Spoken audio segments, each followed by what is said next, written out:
to en fuɗɗira e malam Ismail Muhammad Adam ko future IG of the Federal Republic of Nigeria. To hande yen ɓangal ko en mbiya kowgal walla bo haɓɓode tegal moyen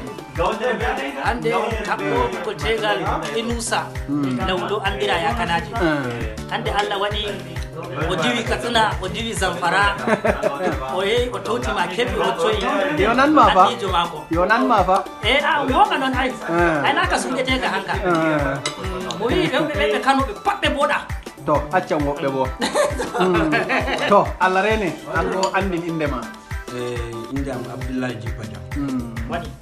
to an bo a wari kowgal ko walla ɓangal ko haɓɓode tegal lawlo mi ummi daga nane fajira kam mi ummi daga Abuja mi to an wara kowgal lawlo ɗo Allah hokka jonde jam amin Allah waɗa jonde jam Allah wartira en inde ɗo amin to sey juuta hufnere kam ma haari juuta hufnere ma haari ba ko mbiyata an bo ma mo haari taw ma o haari haba ñam hala ñam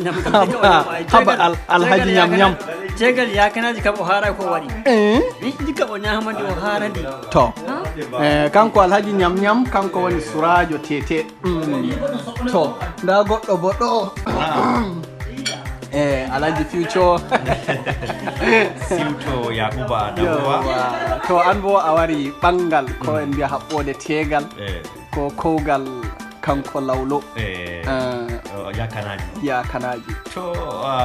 mi fuɗɗa wolde kan ni hani mi wiya alhamdulillah machallah a yettore hotare jomirawo tagle mi wari ɓangal wato lawlo momin andira yakanaji bangal bo alhamdulillahi bangal kan ñaami ko fulɓe mbiyata kan ni ko a andi ɓe kaani ɓe ganna goɗɗo yetta wiya yetti Allah yetti an ka dottako tan to goɗɗo dottawo kam maɓɓi ko ɗumen fof o warti dottijo hande kam wa gaskiya no dottinaɗo hoore o dottaji e hoore mako o dottijo amma o rottinimi may fof to machallah to haɗo bo en wondi e to aɗo wonni be Ismaila Alaji Siwto kanko a wondi aɗo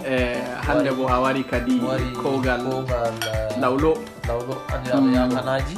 o lawli o hokki on kam lawli ke hokkimi tegal waɗi goɗɗum duttako waɗama min ñaami min kaari min beltini mbiya Allah hokka jonde jam Allah hokka ko barkanti e juure barkante to machallah to bandirawo an bo kadi ko kanko kam Hausa mo bana jin fulatanci ko da Hausan ma za mu yi ai me ake son faɗa game da wannan kenan game da auren dan uwanmu lawlo to addu'a da zan yi shine Allah ya sa an yi a sa'a amin Allah ya kawo juna biyu amin Allah kuma ba zaman lafiya amin Allah kuma ya ƙara arziki amin kuma hanyar samun lafiya masha Allah kuma da kowa gida lafiya kalau amin masha Allah shukran masha Allah